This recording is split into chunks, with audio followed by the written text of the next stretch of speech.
Olá, meus amigos, tudo bem? Nesse momento nós estamos dando início ao Pod 7. Eu sou o Mailson Rocha e hoje falaremos sobre um assunto de suma importância. Identidade tem que ver com aquilo que somos, com aquilo que fazemos. Para falar sobre esse assunto e esclarecer as dúvidas, hoje nós estamos aqui entre amigos e temos também um convidado muito especial entre nós. Ele que é graduado em Teologia, também professor, especialista em Missiologia, Interpretação e Ensino da Bíblia, métodos de ensinagem e aprendizagem na perspectiva andragógica, doutor em teologia, professor Herbert Liese. Seja muito bem-vindo aqui em nosso meio. Espero que seja um momento proveitoso para comentários e esclarecimento de dúvidas. Professor, estamos muito felizes por sua presença, viu? O Pod 7 de hoje estará dividido em 3 blocos. O Gessé estará mediando o terceiro bloco, meu amigo Adriano estará mediando o segundo bloco. Nós teremos também o nosso amigo Pedro. Pedro, pode se direcionar para cá, meu amigo? Teremos aí o Pedro que estará mediando esse primeiro bloco e para falarmos então sobre esse assunto de suma importância. Já que ele já apareceu por aqui, produção.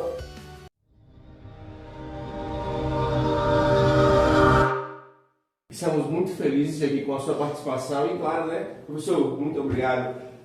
Professor, pastor, doutor, gente fina demais, aceitou o nosso convite. Muito obrigado, professor, pela sua participação. E o senhor sabe que a gente já começa logo com os assuntos bom, né? A gente vai falar hoje sobre identidade. O senhor sabe que identidade não é algo que é dado apenas, né?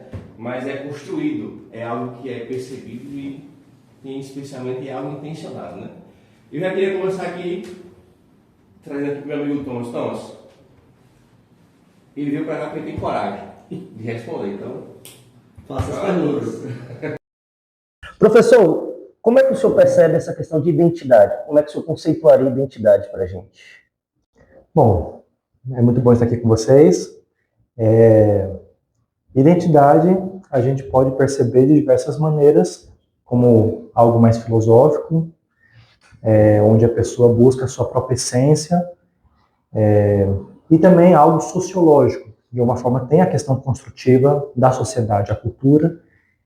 Temos também a ideia religiosa, teológica, entre outras, psicológica também. Então, a identidade é algo muito amplo, mas basicamente é o que a gente pensa que define quem somos. E isso, o que fazemos, o que pensamos, tudo. Agora, a identidade ela é descoberta, né? Sim. E aí, o professor está aqui para tirar nossas dúvidas. Então, é agora, viu? E dentro do aspecto da filosofia, pastor, como que a gente identifica essa questão da identidade? Tá, nós temos na filosofia alguns conceitos importantes. O essencialista mesmo, né? A gente tem um modelo clássico. Aristóteles. Isso. Não só Aristóteles, mas todo o contexto clássico, mas basicamente a gente pensa em Aristóteles quando a gente pensa na natureza, a essência do nosso ser, onde a gente se descobre, pensando como uma criança. A criança ela vai descobrindo de pouquinho em pouquinho quem ela é, os gostos que ela tem, o que ela não gosta, o que ela gosta de fazer. Então, nossa identidade como essência se começa muito cedo em nossa vida. E ao longo da vida a gente vai desenvolvendo e mudando nossa identidade também, isso é importante. Ela não é estática, né? Mas dentro do aspecto filosófico, nós temos um conflito, né? Enquanto os clássicos vão trazer essa questão da essência, quando nós vamos para a área moderna, nós já temos o existencialismo ali com a figura do Sartre. E ele vai trazer ao contrário. Enquanto para Aristóteles é algo que vai ser, é algo inato do ser humano que vai ser percebido com o tempo, para Sartre é algo que é criado. Então ele traz essa ideia de que a identidade não é algo inato, mas é algo que vai ser criado. E a gente tem influência do tempo, a gente tem influência da cultura, a gente tem influência do meio, no sentido geral. Como é que o senhor percebe essa questão entre o essencialismo de Aristóteles e esse construtivismo de Sartre? Eu gosto de pensar no meio termo, né? Não excluindo nenhuma das duas ideias. Porque assim, eu acredito que sim, nós temos uma essência, nós temos um núcleo desde pequenininho, né, como eu estava dizendo, porém a sociedade opera em nós. né? Cada sociedade, nós podemos ver ao longo da história, nós temos aspectos construtivistas, pragmáticos, onde o tipo da sociedade moldou as pessoas, moldou o tipo de pensar, família, economia, religião, própria pessoa, né? Então, esse é um aspecto. O outro aspecto é onde a pessoa tem, por si só, o poder, né, de mudar. Eu quero mudar a minha identidade e vou agora passar por um outro caminho, ou uma outra ideologia. E isso acontece também. Ela não vai abandonar o seu ser, mas de alguma forma ela vai agregar, e nesse agregar de uma outra identidade, de uma nova ideia, ela vai mudando. Nós somos muito maleáveis. E é interessante a gente ver esse aspecto, porque se tudo é construção, como defende Sartre, a gente não tem uma estabilidade. A identidade, no meu ver, a gente precisa ter uma estabilidade. Ela não é algo que muda com tanta frequência. E, ao mesmo tempo, se tudo é essência, não existe uma liberdade de mudança, né? Então, é interessante porque, assim, essa identidade e o tempo, eles têm um negócio uma continuidade do eu que acaba influenciando, né? Tipo, você nasce de uma forma e aí o tempo vai transformando você e daqui a pouco você já está com outro tipo de pensamento. E agora tem uma pergunta para o senhor muito importante. É interessante falar sobre isso, Pedro, professor, porque se essa questão do tempo, se eu mudo, como eu continuo sendo eu, se há essas constantes mudanças? Como a gente pode responder essa pergunta? Como eu continuo sendo eu se eu passo por constantes mudanças? E esse é o eu. O eu, ele é descrito não como algo parado, que nunca muda. O mesmo eu criança não existe mais. O eu criança mudou. O eu, quando ainda namorava, antes de casar, mudou. Aperfeiçoou em algumas coisas, piorou em outras. Normal. E daqui para frente, é só ladeira abaixo. Brincadeira, mas o eu muda. Então, assim, quando a gente... É bem filosófico isso, mas quando a gente pensa sobre o eu, a gente tem que entender que o eu, ele... Existe uma identidade, existe uma memória. Eu gosto de pensar que hoje eu sou o resumo de todas as coisas que eu vivi. Então, nós somos o resumo de todas as coisas que a gente viveu. Nossos traumas, nossas vitórias, o que os nossos pais ou quem cuidou da gente nos apoiou para crescer ou não, etc. Então, essa toda a bagagem que a gente vem trazendo para cá. Por isso que o eu é diferente do eu seu. Entende por quê? São trajetórias diferentes. Só que o eu hoje não é só o passado. O eu hoje significa também as minhas expectativas, os meus sonhos para o futuro. Isso muda muito. Isso muda muito. Porque hoje eu posso sonhar com um caminho X. Mas daqui a um ano eu vi que esse caminho X não é o ideal, então eu mudo para o caminho Y. E essa mudança de expectativa do futuro muda também quem sou eu. Então, é bem filosófico isso, mas é interessante de ver. E isso causa uma... Aí vem a questão da construção, né? Nós temos, além da nossa essência, a nossa essência continua. Era isso que Agostinho de Hipona falava, né? Que a identidade está ligada à memória, né? Então sempre tem aí você sempre traz alguns traços do seu eu no começo, né? E aí vai repercutindo durante... E aí Thomas vai trazer agora para nós uma pergunta para o senhor, muito importante, né? na verdade, vamos na linha do comentário que já estava, né? O senhor ia concluir com mais alguma coisa? O senhor estava indo, perdeu a linha de raciocínio. Já foi. É legal o que o professor está falando, porque, de fato, a gente tem que pensar nesse meio termo, né? Porque existe a nossa essência construída ali pelo nosso contexto, a nossa família, mas o nosso eu ele é construído com as nossas experiências ao longo do tempo. Eu achei interessante o que o professor falou, porque o meu eu, ele é construído, ele se dá por aquilo que eu penso no futuro também, as minhas expectativas no futuro. Eu achei isso muito bacana também. Isso coaduna bem as ideias tanto de Agostinho, quando ele coloca a questão da memória, Pedro já citou aqui, e de Platão, quando ele coloca algo além do que é sensível, além do que está aqui no nosso dia a dia e o que é percebido pelos 5 sentidos. Só que nessa ponta, a gente está indo muito para a direção do eu, E como eu coaduno essa ideia do eu e o conceito de identidade que hoje em dia é muito citado?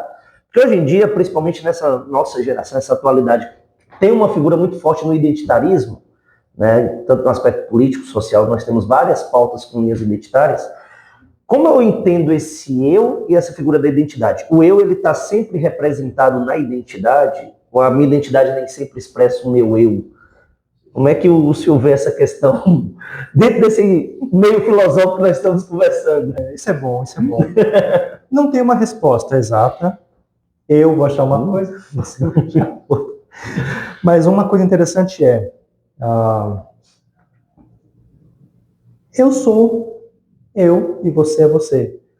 Ou seja, nós temos essa essência, mas em algum momento, às vezes por questões sociais também, a gente pode ver mais tarde, a gente acaba querendo mudar o nosso próprio eu para se encaixar com algo no momento. No caso, um partido político, uma ideia que está surgindo. Então, às vezes, não é nem tanto que a gente acredita que somos isso, mas por querer participar disso, a gente acaba fazendo uma nova narrativa para a nossa vida. Não narrativa do aspecto passado, mas entrando agora em uma nova vertente. O que pode ser, depois de vários momentos, o novo eu. Então, poderia ser, além da ideia essencialista de Aristóteles, seria quase que uma semente do que somos, o que nós falamos no sentido de narrativa. A narrativa que nós construímos sobre nós também tem essa relação com o eu e com a nossa identidade. Então, aí a construção vai ficando cada vez maior, né? Então, nós como identidade somos frutos do nosso meio social, nós somos frutos daquilo que construímos, nós somos frutos daquilo que também já temos enquanto essência. Tudo isso forma o que seria a identidade do indivíduo. E o futuro também, né? Eu gosto de pensar, por exemplo, como crianças, né? Hoje, como adultos, nós redefinimos, nós interpretamos a nossa infância. Sim. Porque muitas coisas que a gente viveu, ou a gente escolhe reinterpretar, um bloqueio, que são coisas negativas, ou a gente acaba enfatizando demais. Então, quem é realmente o eu infância? A minha essência original? Muitas vezes a gente já alterou ela por diversas interpretações atual. E quem sabe isso no futuro seja reinterpretado de novo. Então, essa narrativa, professor, nós somos ali, então, a nossa história é daquilo que a gente conta para as pessoas, então. Então, eu me exponho, mas do jeito que eu quero passar para a pessoa. Mas eu nunca me apresento, assim, de fato, em quem realmente eu sou de verdade, né? No caso, isso tem muito a ver com o pessoal mesmo. Eu que me exponho, e aí eu vou me expor, e o senhor vai pensar do jeito sobre mim, aquilo que eu exponho para o senhor. Entendi. E aí o Gleison vai trazer... Bom, algumas pessoas são mais autênticas, eu digo assim, no aspecto de sinceridade, do que realmente falam de si mesmo. Sim. Outras preferem dar uma cor diferente, né? Mas isso até define quem a pessoa é. A maneira como ela vai falar sobre si mesma no passado. Boa. Mas, dentro desse aspecto, será que a identidade do indivíduo ela depende daquilo que as pessoas pensam ou acham sobre ela? Ou não? O que é que o senhor tem a dizer a respeito disso? Eu acredito que sim. A gente é maleável, então às vezes é uma coisa que a gente veste, às vezes é um penteado que a gente tem, às vezes é o usar ou não barba. Então, às vezes, uma pessoa onde a gente está inserido, quando critica a crítica, a gente pode não dar a mínima para ela, mas muitas vezes as críticas ou muitos comentários, até positivos, são pequenas sementes que a gente vai acabando depois, ao olhar no espelho, puxa, eu preciso mudar isso. Mas, a princípio, não foi a gente que queria mudar. A gente está mudando porque a gente escutou de alguém um comentário, que pode ser negativo ou positivo, e a gente acaba mudando. Quando eu tenho essas conversas com a minha esposa, né, ela acha que eu fico muito preocupado com o que as outras pessoas vão falar ou dizer sobre a gente, né? E eu acho que isso é importante porque, de fato, o meu comportamento, como o senhor falou, o meu vestuário também vai falar a respeito daquilo que eu sou, de fato, né? Então, é importante. No nosso meio, né, estudantes de teologia, buscando essa questão de ser pastor, a figura que a sociedade, o imaginário que a sociedade tem de um pastor, tudo isso reflete no que os outros pensam sobre nós e naquilo que nós nos formamos, né? E aí a gente já está conseguindo conceituar a ideia de identidade. Acho que agora já está ficando claro o que é identidade, o que é esse eu e qual a influência aí filosófica. Então, existem algumas tensões, né? A cultura nos molda, a família nos molda, a religião nos molda, mas dentro disso tudo ainda existe a minha decisão, a minha escolha, né?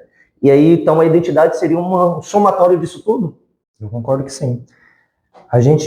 Nossa escolha é moldável também.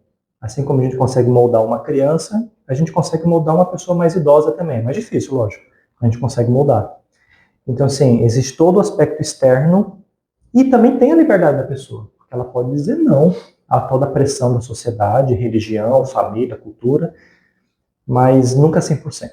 Sempre tem algo que vai ficar por ali, uma pequena característica que, de uma forma, na porcentagem, é uma influência externa. Perfeito. E aí, Pedrão? Olha, eu acho que esse bloco a gente já atingiu o objetivo, né? Interessante muito mesmo, porque assim, esse conceito de identidade tem sido aqui revelado para nós e a gente fica com o pezinho atrás, né? Porque ninguém consegue se expor quem realmente é, né? Então a gente sempre tem essa dificuldade, mas é muito importante que a gente consiga, né, mostrar quem realmente somos através das nossas atitudes, porque elas vão revelar, né, quem realmente nós somos. Então a gente pode mascarar com roupa, pode mascarar com bens, mas é o comportamento que vai realmente revelar, né, que se realmente somos de confiança ou não, se realmente vamos crescer ou não. Mas é isso. Thomas, Gleidson, considerações finais, professor? Desse bloco, né? Desse bloco sobre o que é a identidade. Perfeito.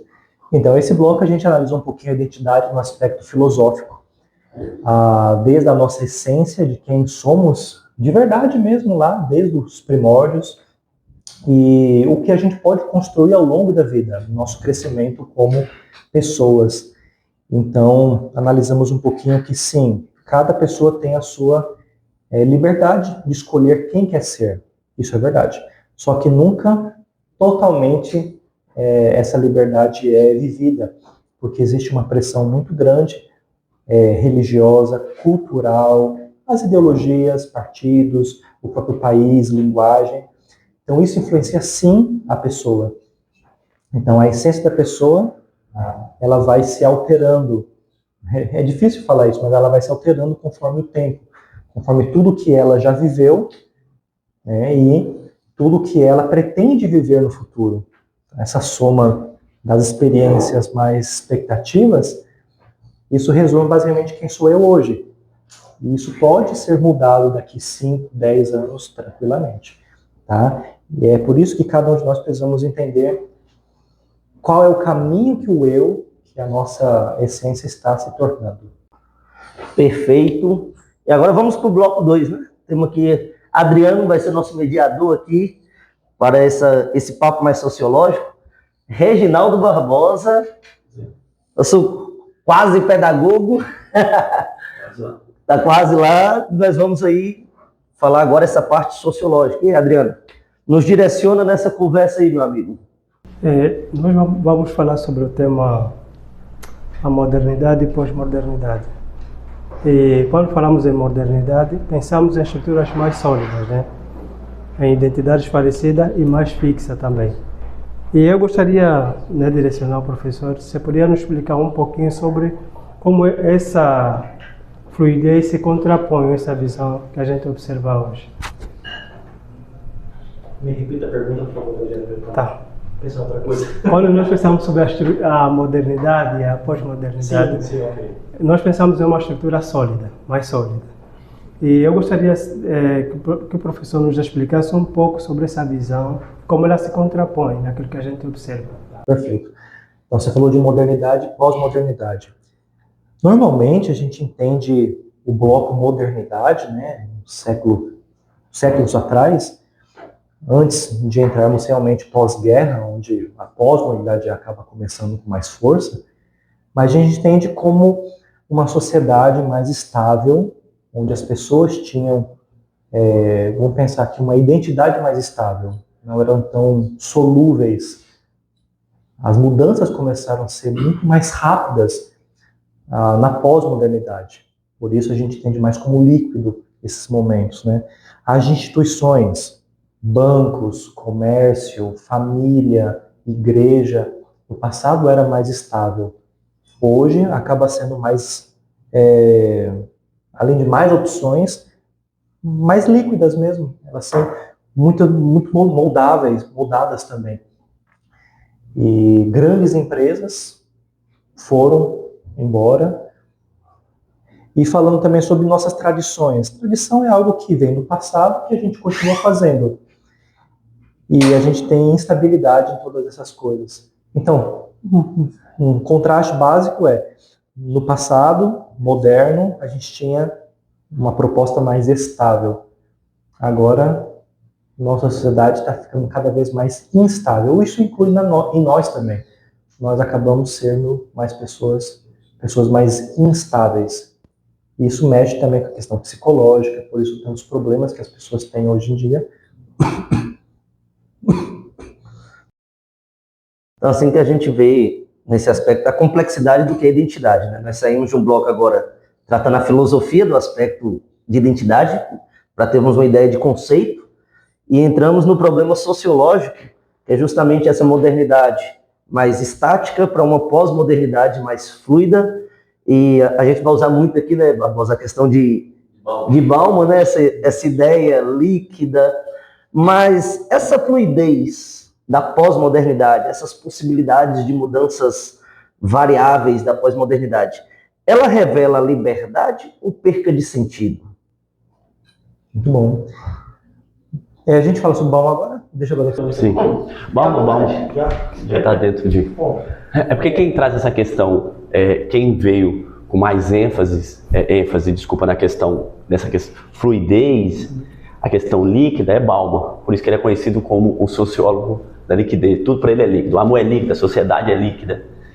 E aí é muito... até as obras, né? Tudo é líquido. Tudo tem líquido. Ali gostava de água mesmo, ele gostava do estado líquido das coisas.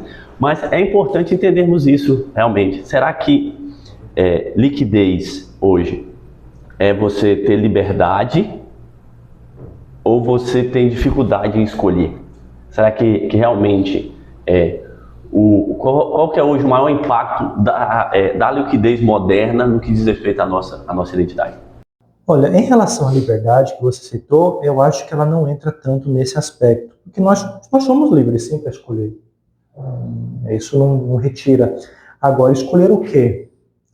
Porque como tudo é muito líquido, muito volátil, um conceito onde nada é feito para durar para sempre. Sim. Então, Uma frase do livro Amor Líquido. Nessa ideia, o que realmente a gente vai escolher com a nossa liberdade?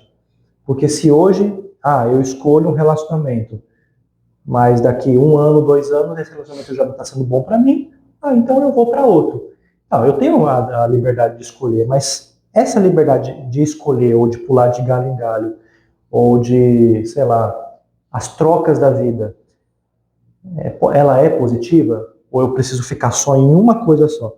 Então, essa reflexão, ela mostra que nós temos relacionamentos, né, tanto questões conjugais, como amigos, colegas, acaba sendo muito descartável, né, porque é o que nos interessa naquele momento. Você saiu daquele contexto, você foi para outro lugar, sim, continua tendo bons colegas, tal, mas muitas vezes a pessoa perde os vínculos, né? Nós temos as crenças, esse já é um problema, a gente pode conversar sobre isso em outro momento, mas as crenças mesmo. Muitas pessoas hoje em dia, elas acreditam, quer seja em uma doutrina, elas acreditam numa tradição, porque faz bem para elas agora. Porque se for necessário para elas mudarem, elas vão mudar. Então esse contexto atual mostra que as pessoas usam a sua liberdade para mudar, só que acaba mudando demais. Aí são poucas coisas estáveis. A gente não tem segurança. Isso, aí você acaba perdendo um pouquinho também o senso de pertencimento. Tem muito a ver com a identidade. Então hoje, as pessoas elas têm se desconectado mais. Bauman vai fazer o uso da linguagem das redes sociais. Então hoje, as nossas relações no campo real é muito parecido com as nossas relações no campo virtual. Se eu não gostei, eu me desconecto e vou para outro canto. Só que isso impacta muito na questão da identidade. Ô professor, para o senhor, essa dificuldade também de identidade hoje tem a ver com eu vou trazer o desmoronamento das referências que na sociedade passada havia muitas referências. Nós tínhamos a referência religiosa, nós tínhamos a referência política, nós tínhamos a referência judiciária também. Só que isso ao longo dos anos foi ruindo essas referências, infelizmente. E hoje parece que as pessoas não sabem para onde vão. Elas querem alguma coisa, elas buscam algo, mas elas não sabem onde buscar e quem seguir. Mas elas querem seguir alguém, porque hoje nós temos os YouTube, os influencers são muito seguidos. Então isso nos mostra que as pessoas querem seguir alguma coisa. Como essa questão, na sua visão, da perda de referência impacta diretamente na questão da identidade também? Nós somos seres modeláveis, né? Estava falando isso no bloco anterior. Então, o nosso referencial, ele acaba modelando a gente. São os líderes. O que é liderança? Liderança não é somente cargos hierárquicos. O líder é aquele que influencia, aquele que planta uma semente, né, no aspecto, você põe uma ideia. Então, isso, de alguma forma, vai trazendo essas mudanças. Então, realmente, existe uma perda de referências hoje. Pessoas a quem a gente considerava, tinha muito apreço, elas também são líquidas, elas vão mudando. E, às vezes, aquela admiração que a gente tem por alguém mudou, porque a pessoa mudou, ou porque nós mudamos também. Bom, e aí o que acontece? Como temos tantas referências de todos os lados, é tão fácil a gente migrar de uma referência para outra.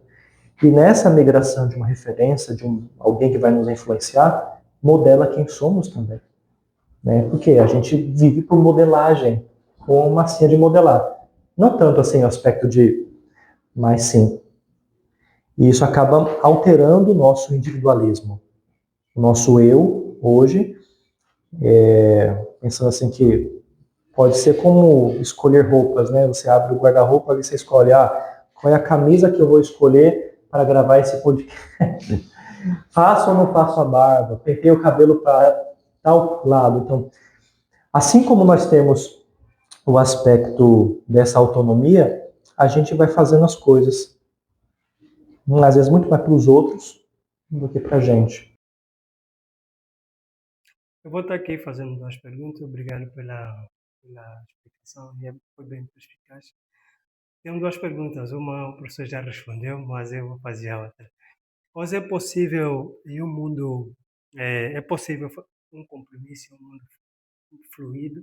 Você já tem um compromisso sério hoje em um mundo fluido? É necessário. É necessário. Essa é uma das grandes dificuldades. As pessoas, como eu já disse, né, elas acabam mudando muito. E é o que nós precisamos de compromisso. Compromisso nos relacionamentos, compromisso na fé, compromisso político, compromisso social, entendeu? Então, sim, existe muita mudança, existe muita fluidez, mas nós precisamos que as pessoas tenham mais raiz, sejam mais solidificadas. Dentro dessa visão sociológica, a gente encontra alguns ecos da parte filosófica, né? Quanto o aspecto de Sartre ali, trazendo aquela ideia de construção, ao longo do tempo tornou uma liberdade a mais para o indivíduo ser o que ele quiser ser. Junto a isso e algumas outras filosofias pós-modernas, né, principalmente a ideia do relativismo, nós chegamos em um mundo hoje que verdade é completamente subjetivo. Nós chegamos em um mundo que tem uma rejeição pela figura de autoridade e que tem uma autodefinição constante. É sempre o que eu quero, o meu modo de ver as coisas. Parece que o mundo, e vou colocar lei, mas não lei no aspecto jurídico, mas as leis gerais, pode classificar em leis biológicas, leis da natureza no sentido geral, parece que elas perdem valor diante do que eu quero. Porque vivemos em uma sociedade que eu defino o que é realidade. Como isso pode atingir o nosso conceito de identidade? Porque nós já vimos no bloco filosófico que a identidade ela é complexa e ela é mútua em sentido de vários aspectos que formam a identidade do ser. E aí vivemos em uma geração, vamos colocar assim, que desconstrói todas essas questões. Isso interfere diretamente na nossa identidade, fragiliza o nosso conceito. Como é que você vê essa relação? Fragiliza. Onde o aspecto desse pós-modernismo que a gente consegue ver, que alguns dizem já pós-modernismo, né? O ponto é que o foco de tudo não é uma instituição, não é o governo, não é uma religião, não é um conceito educacional. O foco de tudo sou eu, nessa ideia sociológica moderna. Então, se faz bem para mim, conta comigo. Se não, eu vou para outro. Então, acaba sendo uma mistura, sim, muito prejudicial de quem sou eu, o indivíduo, e tira muitas vezes essa autonomia radical que nós precisamos ter. Agora, tem pessoas que acabaram se mudando tanto que elas perderam a autonomia delas. Então elas precisam voltar, parar para refletir, quem sabe se desligar um pouquinho do contexto para poder encontrar-se quem ela realmente é. Isso pode ser feito, às vezes, a pessoa se concentra mais em alguma leitura ou na natureza, para realmente se encontrar. E perguntas como, né? Quem sou eu? Quem sou eu de verdade? Quem sou eu aquele do passado? Quem sou eu hoje? Quem sou eu do futuro? Isso, de alguma forma, vai concentrando a pessoa e deixando com que a força do meio, do contexto, a atinja com tanta força. Atinja com tanta força mesmo. Tá? Então, assim, nós precisamos disso. Ter a nossa liberdade, que não totalmente é destruída, mas a gente precisa, em momentos específicos da vida, reconstruir a nossa identidade. Se a gente não busca reconstruir nossa identidade em momentos específicos da vida, a gente acaba perdendo essa essência de quem nós queríamos ser. E acabamos sendo só mais um que vai com todo mundo. Sim, é como se precisássemos de uma referência, nós precisamos de um lugar. Cada ser humano ele vai buscar o seu lugar no mundo. Vai buscar o seu lugar no mundo. Mas para buscar o seu lugar no mundo, você precisa de referência. O ponto é que hoje o eu tem tomado o protagonismo. Então, existem alguns jargões no mundo, né? No meio feminino, meu corpo, minhas regras. Então, muito eu, né? E aí existem algumas músicas que falam, a vida vai me levar, eu vou para onde eu quero e tudo mais. Adler, que é um psicólogo, ele vai trabalhar muito essa questão de você não agradar o seu eu. Você precisa abrir mão do eu, né? Porque uma das afirmativas de Adler você não é o centro do mundo. Você não é o centro do mundo. E nós crescemos com essa mentalidade, como se fosse o centro do mundo. Tudo precisa girar em torno de mim. Tudo precisa estar de acordo com o que eu quero. Se não está de acordo com o que eu quero, eu evito, eu solto. E quando você vai trabalhar a identidade, você precisa entender o que é uma identidade, quais são as características dessa identidade. E para que você tenha essa identidade, você precisa se enquadrar nela. Pode ser que algumas coisas não vai estar de acordo com o que eu quero, mas eu preciso me enquadrar porque identidade é isso. Não é a identidade que tem que entrar nos meus moldes. Eu preciso me enquadrar nos moldes da identidade. Um sistema, né? Um sistema. E muitas das vezes é um sistema. É um sistema. Só que hoje, a sociedade, de uma maneira geral, tem evitado o sistema. Tem evitado o sistema. Como é, professor, na sua visão, que a gente consegue equilibrar essa questão da vontade do eu, que é muito característico da sociedade pós-moderna, no mundo contemporâneo, com o fato que eu preciso me enquadrar a uma identidade e o que essa identidade pede de mim? Como é que eu vou equilibrar isso, na sua visão? Isso gera bastante ansiedade, viu? Porque a gente realmente não sabe. Já concluindo, né, essa ideia sociológica, a gente não sabe realmente tudo da nossa vida. Nós não sabemos o nosso futuro. Se a gente soubesse o nosso futuro, seria tão bom, mas não sabemos. Então a gente acaba tentando viver o melhor hoje. Ou pelo menos deveríamos tentar viver o melhor hoje. Esse conceito de deixa a vida me levar, né, de destino, muitas pessoas acreditam no destino, né? Aconteceu, estou aqui porque era para estar, uma coincidência. A gente, quando for ver essa questão bíblica, a gente já não percebe desse aspecto, né? É a providência de Deus, Ele que vai dirigindo a gente. Então, como que eu devo, então, me encaixar nessas identidades, nesses sistemas que existem por aí?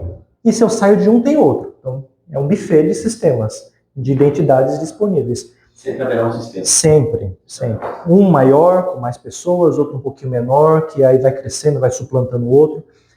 A gente tem que saber o que realmente é a nossa base epistemológica. Né? A nossa base de verdade, qual é a nossa fonte de verdade. E até mesmo a fonte de existência, né? Isso. De onde viemos, quem somos e para onde vamos. Isso. Porque daí a gente consegue ter um pouquinho mais de controle dentro de todos esses sistemas. Ou seja, eu consigo ser eu, mesmo dentro de um sistema. Eu não vou ser tudo que o sistema quer. Eu vou me portar bem no sistema, vou me enquadrar, lógico, nas regras, das identidades que são propostas. Mas eu não posso esquecer de quem sou eu. Né? O meu jeito de ser sempre vai ser algo diferencial, não importa de qual grupo de ideias ou sistemas de práticas eu estou inserido. É porque qualquer identidade, seja qual for, não pode anular a sua vontade, o seu direito que você tem de escolher as coisas dentro dela. Então, a partir do momento que uma identidade ou algum sistema anula o seu livre-arbítrio ou o seu direito de escolha, aí já não é mais um sistema, já é mais uma escravidão, já é uma ditadura. Isso não é identidade, né, Thomas? Pronto, nesse ponto, só para ficar claro aqui para quem está assistindo, você está trabalhando em identidade, não partindo do indivíduo agora, mas partindo do sistema. Isso. O sistema que impõe uma forma de identidade. Isso mesmo. Porque realmente a cultura, como mencionado, ela vai trazer para você várias identidades, a cultura. Várias identidades. Tanto que hoje nós vivemos em uma sociedade multigrupal. Você tem inúmeros grupos. Aqui no campus mesmo, a gente tem inúmeros grupos. Você vai se identificar com algum grupo. E essa identificação, a gente entra em um ponto interessante quando a gente olha para as gerações que estão vivendo agora. Nós temos algumas gerações que estão precisando pertencer a um grupo. E aí é uma dúvida que eu tenho, a gente discute bastante esse aspecto. A sensação que temos ao olhar para essas novas gerações é que eles querem pertencer primeiro para ser depois. Então, no conceito de identidade, a minha identidade ela vai ser moldada pelo grupo em que eu conseguir pertencer. Então, se eu quero pertencer àquele grupo, primeiro eu preciso me sentir pertencente, e uma vez que eu estou pertencente, agora eu preciso moldar a minha identidade para permanecer ali.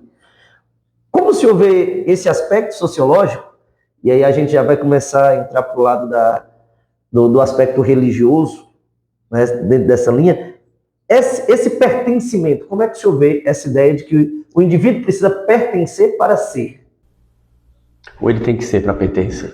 Para pertencer a ele? Eu me lembro, quando eu era mais jovenzinho, eu queria jogar bola, né? E eu sou um excelente, terrível jogador de futebol.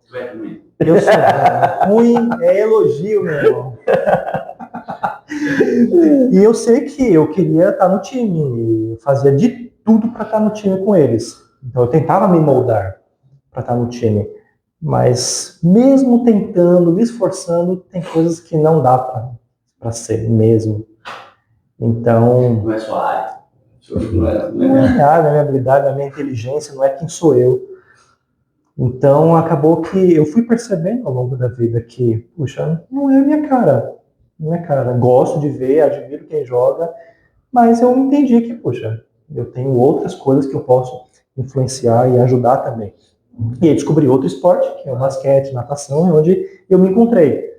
Então isso é bem básico, a gente poderia falar de grupos mais fortes, como políticos, religiosos e tal, né? Mas em relação ao esporte mesmo, que dá muito problema hoje em dia também, grupos e grupos, a gente acaba, sim, tendo que moldar a nossa vontade, nossos costumes, por conta de um merchan do grupo, da galera. E isso tem um lado positivo, sim, em alguns momentos, mas na maioria não. Então nós temos que sempre lembrar de quem nós somos e seguir o caminho pelo que a gente acredita que ser o correto. Sendo o grupo que a gente escolheu estar pertencendo a favor ou não disso. E aqui nós juntamos, na verdade, é quase que um funil, né? Nós juntamos aspectos que mostram essa crise identitária. Eu falei dessa questão do pertencimento, Barbosa trouxe essa questão da hierarquia do sistema e essa imposição de identidade a partir do sistema. E o eu também no centro, né? E a centralidade do eu, essa ideia individualista. Mas hoje nós vemos que as redes sociais influenciam demais a própria questão da aceitação do indivíduo. Então o indivíduo é o centro e ele encontra então mecanismos conectados de maneira global, onde sempre é o indivíduo. A gente olha para as redes sociais, sempre é sobre o indivíduo, mas não à toa essa nova profissão, os influencers, são indivíduos que influenciam para o que eles querem. Existem até discussões em outros países sobre limites dessa influência. Então só existem já discussões de só pode falar de saúde quem tem informação na área, porque hoje em dia todo mundo fala de tudo, e aí aquele que se apresenta com mais eloquência, com uma oratória melhor, parece ser especialista naquilo.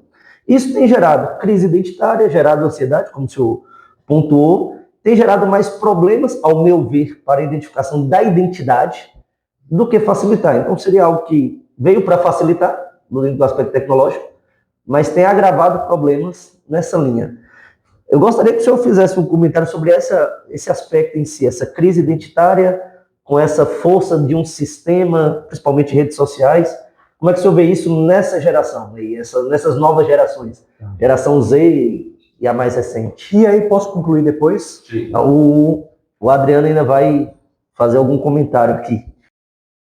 Temos, não para concluir exatamente, mas é um dilema contemporâneo que nos faz questionar a própria essência do que é ser.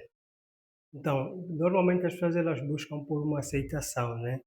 Que nos leva a alguns questionamentos, como, por exemplo, a crise de pertencimento, né? Que a gente encontra. E a minha pergunta vai mais na questão do ser. Como é que a gente faz para poder construir da base até que a gente se torne assim um adulto um pouquinho mais estável? Da base você diz infância? Sim, da infância. Isso precisa muito a questão dos pais ou de quem está cuidando da criança, ajudando a criança a ter a sua autonomia de escolha. Ela precisa ter. E, ao mesmo tempo, algo guiado, com possibilidades seguras para ela. Olha, em vez de dar 10 opções, das quais, 4 são perigosas, você dá essas opções e deixa as crianças escolherem. Né? Então ela vai crescendo com autonomia, ela vai botando o ritmo dela, e através das suas escolhas ela vai crescendo com uma grande árvore, vai crescendo com seus galhos, até ficar mais estável, né? Como um adulto. Perfeito. E aí, professor, a gente já pegou aqui uma parte falando sobre o conceito de identidade, agora nessa crise identitária no aspecto sociológico. Gostaria de pedir uma consideração do senhor desse bloco sociológico, para o senhor fazer uma consideração final, porque logo em seguida vamos entrar de fato no aspecto mais teológico, né? Então a gente partiu de um conceito, de um problema, e agora entrando no aspecto teológico, uma solução. E aí, por favor, faça essas considerações dessa linha sociológica. Então, a gente teve agora essa discussão sobre a identidade no aspecto sociológico. A gente começou percebendo que a sociedade ela muda, né? Não é estável. Na modernidade se buscava ter instituições, relacionamentos, tradições mais estáveis, mas depois das grandes guerras mundiais, e aí vieram tantas mudanças rápidas, né? E hoje com a tecnologia parece que está tudo mudando muito ligeiro. A gente percebe o aspecto líquido, instável da sociedade. E isso acaba atingindo nós também. Nós somos seres mais líquidos, maleáveis. Isso não é bom. Não é bom. Tem um aspecto positivo, mas não é bom isso. precisamos saber quem somos, a que lugar pertencemos, em que acreditamos. Então, desenvolver o nosso individualismo, mesmo nesses contextos, e termos essa autonomia, né? Então, esse basicamente é o comentário que a gente teve aí sobre a questão da nossa identidade no aspecto sociológico. Mas vamos ter mais. Muito bem, estamos aqui mais uma vez, bloco 3, agora para a conclusão. Estou aqui na presença do Cavaleiro e de quem é o cantor? É o Everton. Estamos aqui nessa possibilidade de continuar falando um pouco sobre a identidade. E tendo como participação, mediação, Gessa Jorge, estamos aqui para evoluir, tendo a ideia central, falar sobre a nossa identidade adventista.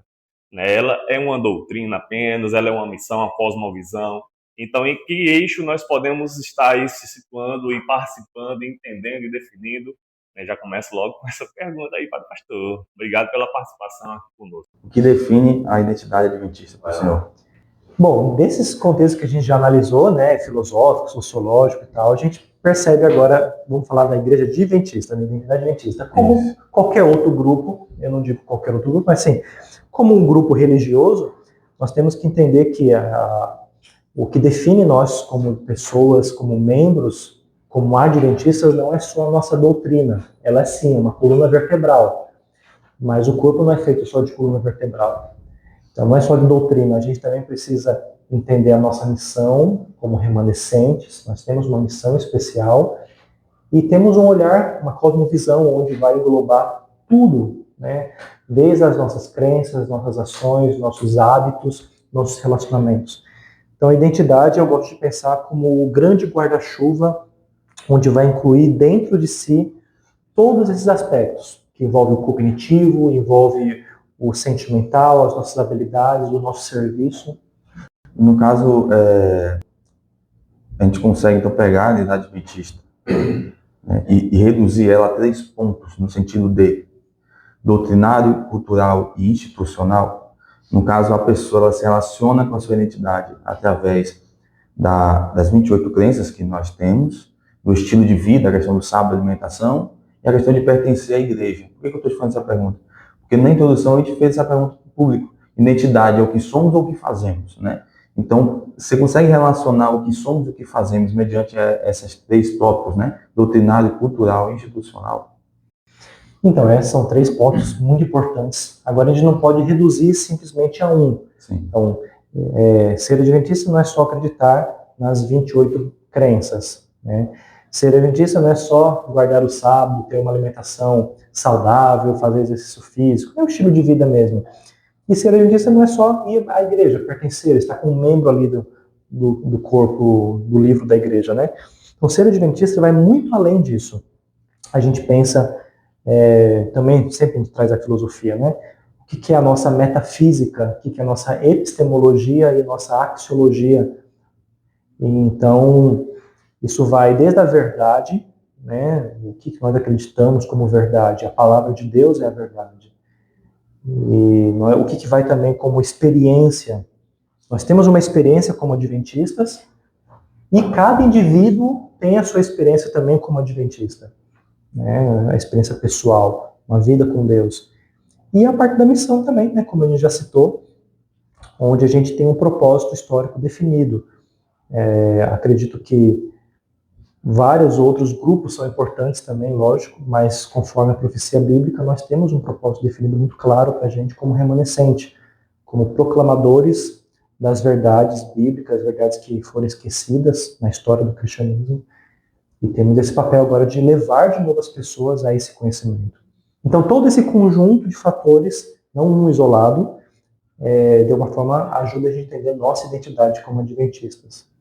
A gente vê que a identidade é uma coisa bem holística, né? A gente tem a verdade, que é a doutrina, aquilo que a gente aprende como um manual para a gente seguir, as coisas que a gente precisa aprender a respeito de Deus e quem Ele é e o que Ele espera da gente. Tem a parte da experiência também, né? A vida que a gente tem com Ele, o relacionamento e o que a gente precisa fazer em resposta a isso, né? E queria trazer um pouco mais sobre essa parte da experiência, o quanto a experiência é importante dentro dessa questão da identidade. Porque talvez sem a experiência a gente forme a identidade ou apenas a informação, ter simplesmente a informação ou a experiência realmente faz diferença na formação da identidade. Aí você fala da experiência do estar na igreja com os outros membros, da experiência com Deus, Acho que a gente pode trazer esses dois pontos, a experiência com os outros irmãos e a experiência com Deus também. Isso faz diferença na formação da identidade? Com certeza. Como a gente já tem dito nos blocos anteriores, né? A gente é maleável. Então, ao estar com outras pessoas ali, numa igreja A, eu acabo me portando como essa comunidade espera. Mas e se eu fosse para uma outra comunidade, que também é adventista, mas tem outros hábitos, às vezes é um outro estado, um outro país, isso muda também. Então isso é importante, a questão, sim, dos relacionamentos, a maneira como a gente vai se inserir, só que o mais importante de tudo isso, e eu acredito que identidade adventista é ser moldado por Deus, ser moldado pela vontade de Deus. Não importa qual é o grupo, a igreja que você está inserido, sim, os costumes são normais, costumes mais externos, mas algo mais interno, mais intrínseco, deve ser moldado pela nossa busca individual com Deus. Imagino que a gente vai aprendendo cada vez mais, que a gente vai se relacionando, né? Essa experiência da vida com a verdade, a gente aprender mais sobre a verdade, aprender mais sobre Deus, a missão. A experiência da missão nos faz fortalecer a nossa identidade, né? E nós estamos em um tempo que, para nós, que estamos nessa geração, está cada vez mais difícil, ou se for próximo da volta de Jesus, é o que nós queremos. E tendo em vista aí, nós estamos indo para esse eixo aí de identidade dentro de uma narrativa bíblica, por exemplo. Agora, voltando aí o foco. O que muda quando alguém entende que vive no tempo do fim? Para o pastor, na sua visão, o que muda? Eu estou vivendo no ano de 2026, Jesus ainda não voltou enfim, vamos lá. Isso deve mudar tudo, Gessé, né? Porque se a gente se acomoda com esse mundo, com as mudanças que esse mundo está propondo para a gente, né, no aspecto filosófico, sociológico, como a gente já viu, a gente acaba não tendo uma raiz fixa. Mas quando a gente sabe que sim, o mundo está acabando, né, as profecias estão acontecendo, e logo, logo a gente espera, pela graça de Deus, que Jesus venha. Então essa perspectiva adventista, né, do apocalíptico, vamos pensar assim, no final dos tempos, ela sim deve moldar as nossas atitudes, os nossos relacionamentos, ela deve moldar a maneira como a gente fala e vive sobre Jesus e com Jesus. Então é algo mais urgente.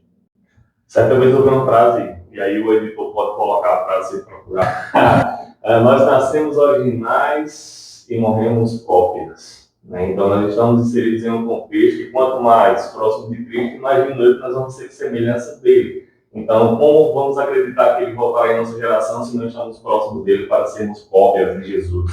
Então fica aí o desafio para nós e assim a gente vai crescendo e evoluindo nesse nosso assunto. Por exemplo, Pastor, a gente da caminhada cristã, a gente aprendeu uma coisa sobre o grande conflito entre bem e o mal e tudo quanto isso envolve a nossa vida.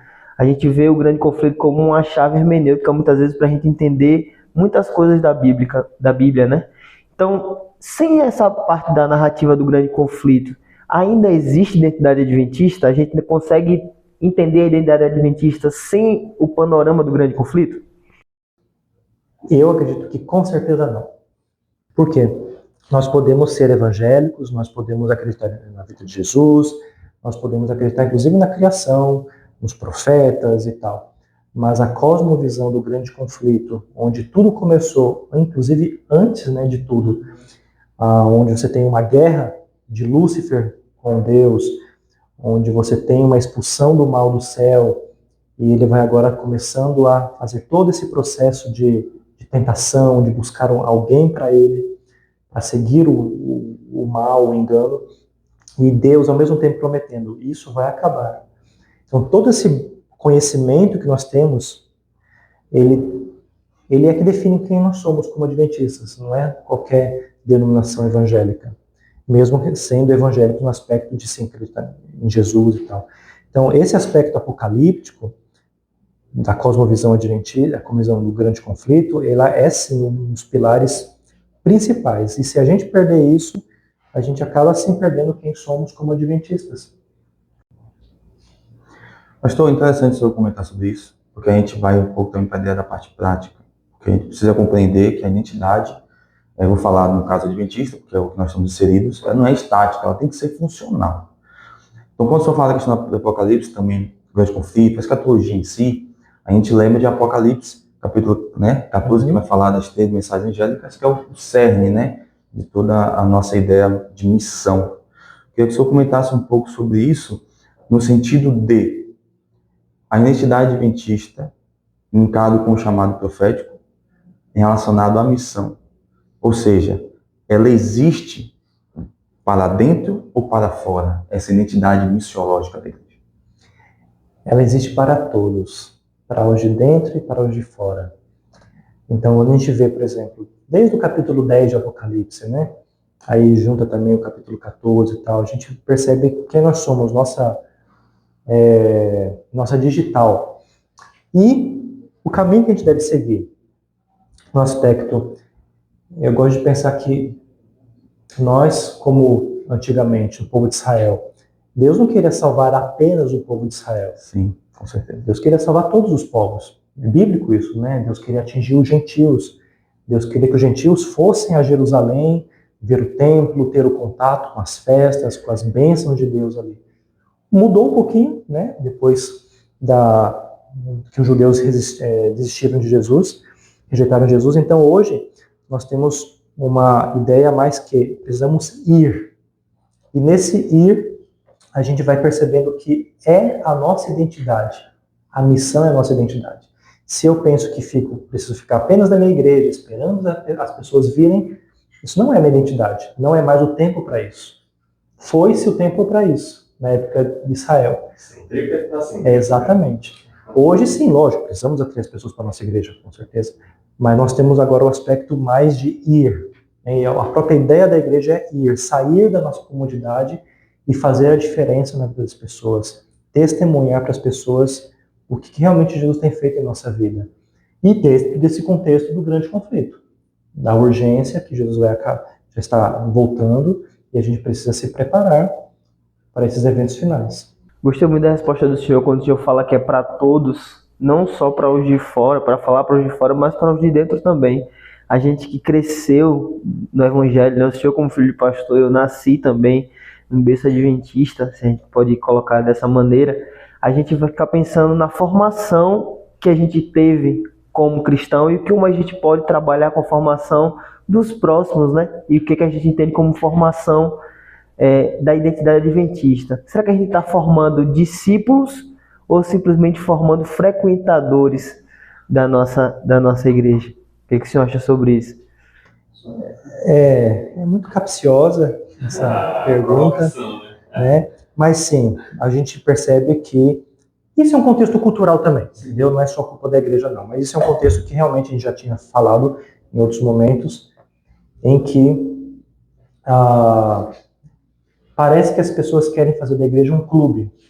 Apenas frequentar, passar bem junto, né? Os pequenos grupos são coisas incríveis, é maravilhoso, só que se ficar só nisso, acaba sendo panelinhas e grupos, né? Então, o pequeno grupo, a igreja, tudo isso é tão importante que tem também o aspecto de você fazer a diferença na vida de outras pessoas, né? Então, os de dentro e os de fora. Uhum. A gente fica pensando sobre um ponto que a gente vai tocar também, mas sobre a juventude hoje, né? Eles não simplesmente ficam ou se engajam naquilo que eles frequentam, mas aquilo que eles se tornam parte, né? Aquilo que eles tomam com verdade sobre si.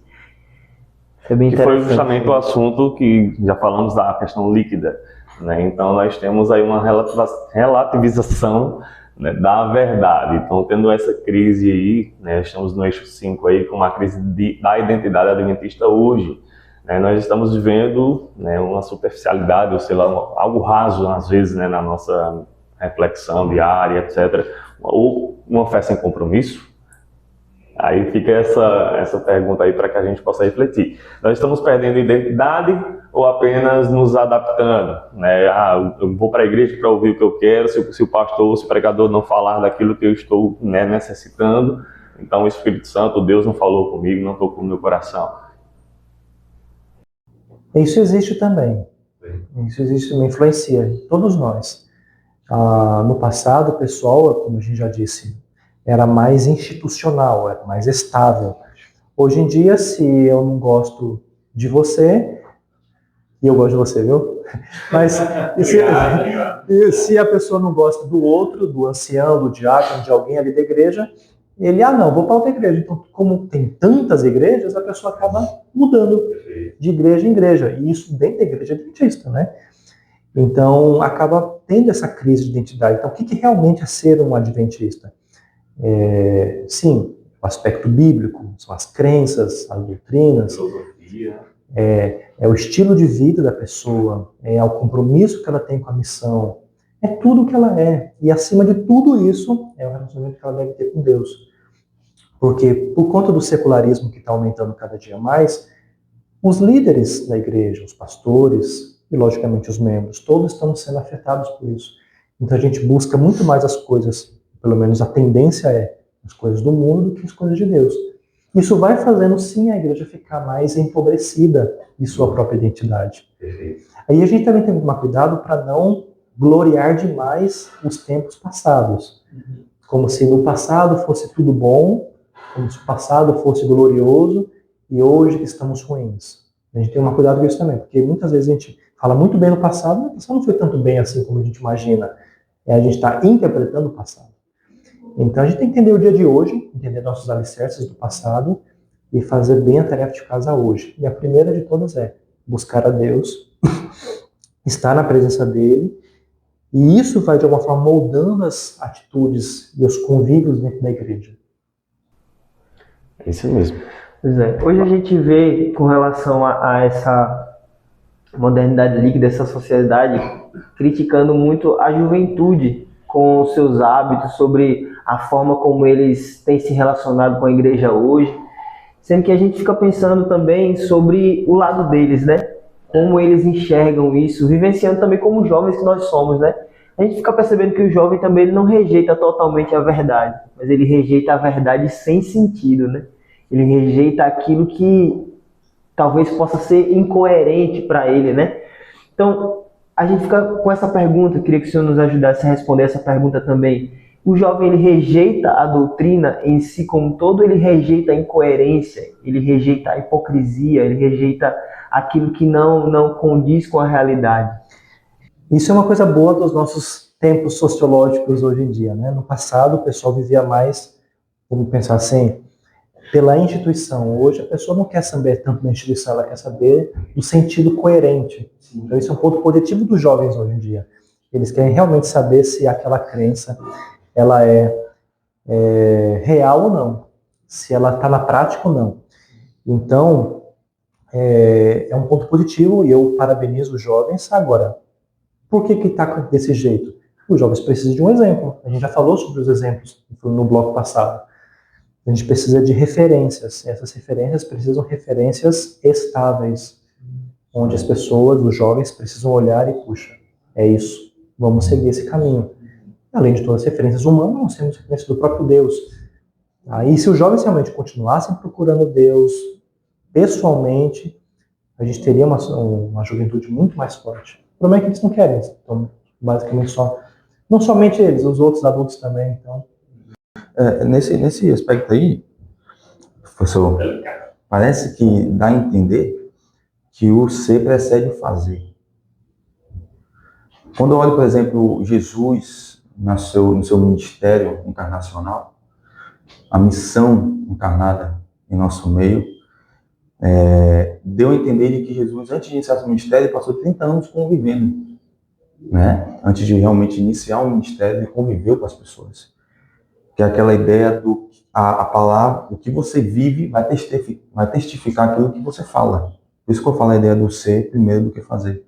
Porque o que dá a entender no nosso bate-papo aqui é que a doutrina, quando ela não se conecta com a vida, ela é um peso.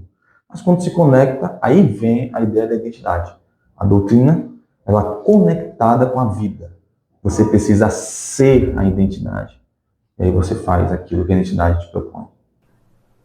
Perfeito. Aí, estamos nessa nossa reta final aqui, muito bom. E agora como um momento propaganda, meu amigo, aí, já pensou? Ó, aponta aí para a câmera. Eu tenho uma pergunta para o professor. Aquele livro ali chamado Oásis, conhece?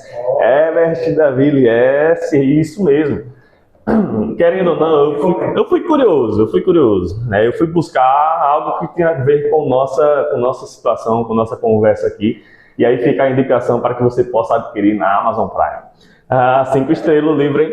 Muito bem, pastor. Muito obrigado pela oportunidade de conhecer, de aprimorar, de relembrar algumas vivências que todos nós temos, né? E esse foi o nosso Pod 7.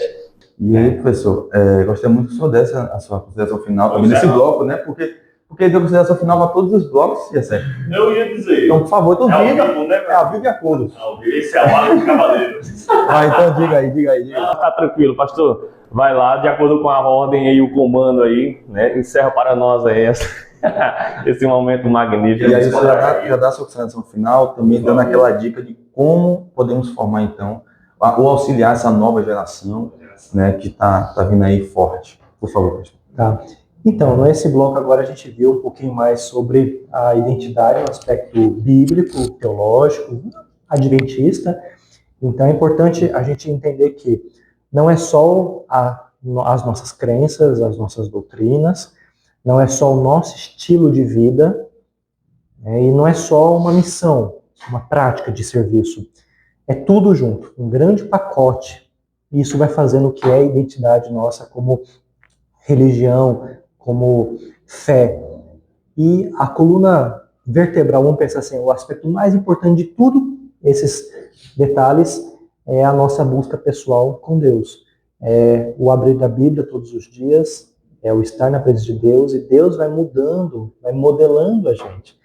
Quando nós temos instituições líquidas, quando nós temos pessoas que a gente admira, que acabam perdendo a sua liderança, a sua inspiração como modelo da gente, nós precisamos nos apegar cada vez mais a Jesus, que não muda, continua sendo para sempre. Então, a parte mais importante de como construir uma identidade é através da palavra de Deus. E a palavra de Deus, junto com a oração, junto com a experiência do dia a dia com Deus, vai criando esse momento. E a igreja, com os colegas, as pessoas ali, o serviço que você presta ao outro, isso vai também te ajudando a ser um cristão autêntico. Autêntico não por si mesmo, mas autêntico que a gente reflete, imitadores de Jesus. Então é isso. Professor, muito obrigado por sua presença, contribuição. Tenho certeza que esclareceu para todos nós que estamos aqui na mesa, para os nossos amigos de casa também. Todos nós ficamos bem inteirados aí sobre o assunto, viu? Muito obrigado. Eu agradeço muito poder estar aqui com vocês, né, participar desse momento. A gente tem um pouco de resenha, a gente tem aqui essa alegria, e que fica aí a mensagem, a reflexão para cada um de nós, né, que possamos estar aí, mesmo sabendo a nossa essência, construindo a nossa vida, mas com a modelagem de Deus. Tá? Então eu agradeço muito, que Deus continue abençoando vocês aí, parabéns pelo lindo trabalho. E amigos, lembrando, viu? Curta aí, comente, compartilhe, ative o sininho, quem sabe em algum momento a gente retorne por aí. Deus abençoe.